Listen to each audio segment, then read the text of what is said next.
Drake, when looking at how all of this is shaking out with the college football playoff and the reports of even further changing the format to soon a 14 team, there's been things floated around as much as auto bids, 3 per conference, not 1. Yeah. So it's like, what are we even playing a conference championship game for? We're going to do 3. It feels to me like the SEC and Big Ten are just trying to continue to separate themselves for the Big 12. And that is where it concerns me about this conference, is that all the power does seem to be in the hands of the SEC and the Big Ten currently.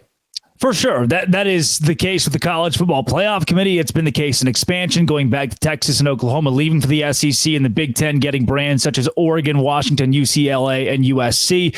And the revenue distribution, especially the College Football Playoff, shows you just how far behind the Big 12 is, because the SEC and Big Ten are slated to make almost twice as much as our conference moving forward, and that's not good. So the question then becomes, how do you remedy that? What can the Big 12 do to stay relevant? And key one, this is the reason we have the conversation so often about the ACC, is because key number one to the Big 12 thriving, and not just thriving, but honestly staying alive in an era of college football that is so money-centric and is moving toward the Big 10 and the SEC, is to take ACC squads. If Miami and Clemson and Florida State and UNC and Virginia all land in the SEC or the Big Ten, because we already think that Florida State and Clemson are going to do so, if all those entities are gone from the Big 12's grasp, nothing shrunk. There was no gap that was taken away. The Big 12 is even further behind where the 2 mega conferences are. And in that event, it's the equivalent of what the Big 12 was compared to the Sun Belt. Well, now you're just the Sun Belt compared to the SEC. And that is not what this conference wants moving forward, because at some point, your most valuable entities in any given year, it could be a Utah, it could be a TCU. It's typically the teams that win on a consistent level, especially public state schools. When that squad starts taking wins and winning 10 games a year and they become a valuable brand, someone's going to scoop them up. I make this case all the time. I will make it on every show that I have the opportunity to do so. 15 years ago, Clemson was behind Bowling Green in football revenue. Why? Because they didn't win. No one cared. They didn't have a brand. They spent a decade winning national championships and going to the college football playoff, and that's what created them as a power in this sport. If Utah spends the next decade winning 2 national championships and going to multiple college football playoffs, you would love that. And the SEC and Big Ten would love that. The college football playoff would award that with money. And that's what everybody wants. So the Big 12 steps to staying relevant and closing that gap. Take the ACC teams you can get that make you more valuable. Sorry, Boston College and Syracuse and Wake Forest. That is not you. But an NC State, a Louisville, a Virginia, a Miami each have a respective value within their own right that makes the Big 12 even better. Take those and start winning championships. Start winning in the playoff. And then the Big 12 closes that gap. Because right now, ESPN and the Big 12 are happy with one another. We got to keep that going too. You have to keep it going. And what's nice is I do think this year is an opportunity where they will continue to be happy for each other. I expect Utah to be one of the best teams. I think Oklahoma State's still going to be very good this coming season. I think I've said before, I think Colorado will be good this year. I don't know how good. I think they will be better though. They're going to dry eyeballs because it's Deion Sanders too. So all of those things have a lot of value getting in on those games in action. And you mentioned it wherever Miami goes, because I still believe eventually Miami will be back. Will they be a national contender? I mean, they should be eventually, but who knows? I'll get to that point. But you can get a sleeping giant like that. I mean, that's what SMU's not a sleeping giant anymore, but there was a lot of value. And I felt like in adding an SMU for a while, just because of the potential of having access to the Dallas area like that. So there's still potential to be excitement in there. And there's a lot of fun brand and opportunities to see if you get matched up with. I mean, the thought of a Utah playing a Miami, the fight for who has the real you. Utah does this one, Miami does this one. Like just little stupid things like that we love about college sports. Like that would make me exciting. But what doesn't make me exciting, and this isn't even have as much to do with this topic as it pertains to the Big 12 stuff, but I just think it's really disappointing that we could move to such a non-competitive standpoint that we'd give 3 auto bids and completely devalue a conference championship game. I just think that idea is ludicrous, Drake.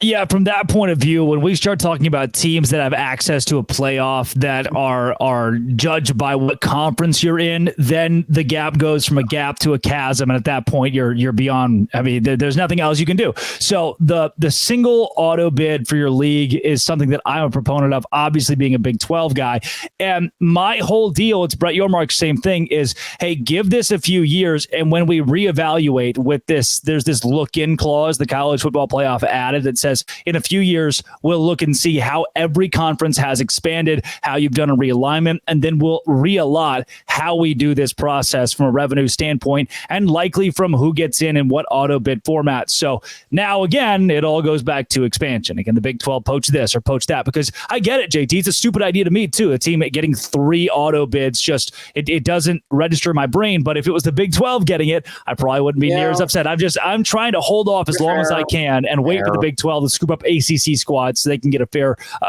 spot at the table.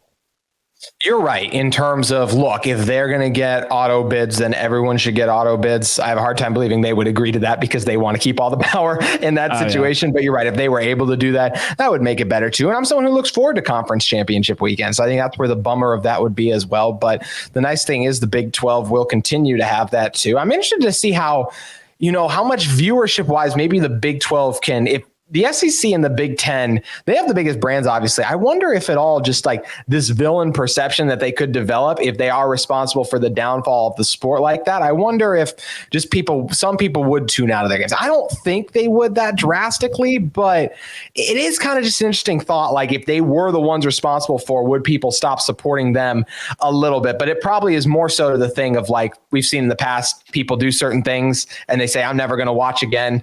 And then they still end up watching them. It's still something to wonder about just how these actions and the fact that those two conferences could destroy the foundation of a sport we love. In some ways, it's already crumbled a little bit, but still holding its balance. It's just, once again, it's just wild to be talking about all the various things we've already touched on here, Drake. All this stuff seems like it should be a dream and a fantasy. And instead, in a lot of ways, it could be a near reality. JT, you're on Locked On Big 12 right now.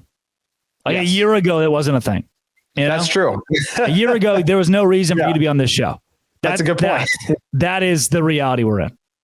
Mm-hmm. It is. It's a strange one, and it'll be interesting to see. And, you mentioned some interesting things there, Drake, about how we've been talking a lot about football, right? Yep. But one thing that would be fascinating is adding Miami basketball. They just made a Final Four run last year. Don't ask how they did this year. This year wasn't very good. But last year, crazy things. NC State currently in the Final Four. Shout out DJ Burns. He's a legend. How about another one? Now, this would be an interesting where their brand would kind of add up because football, they're not great, but basketball, they are the brand. How about a Duke? You want to add Duke to the Big 12? Already the best basketball conference, at least as it relates to the regular season. I don't have a Final Four team in right now. That could be crazy because speaking of the Big 12 not having a Final Four, and we got to talk about if Big 12 basketball is overrated. Utah's going to be heading there. Hey, technically, Utah was the last Big 12 team remaining. Stop. Next. Next. Shout out the NIT. But we are going to be talking about if the Big 12 was overrated in basketball and just in general, because it's another year in which they weren't able to crack the Final Four. That we will be diving into in one moment. But first, I want to talk to you all about our friends at Game Time. Game Time is now an authorized ticket marketplace of Major League Baseball, which makes getting tickets even faster and easier. Prices on the Game Time app actually go down the closer you get to first pitch. You can pick out any specific game or matchup you'd love to attend. And there are so many fantastic ones out there and so many great features about the Game Time app, whether it's those last minute tickets, flash deals, zone deals.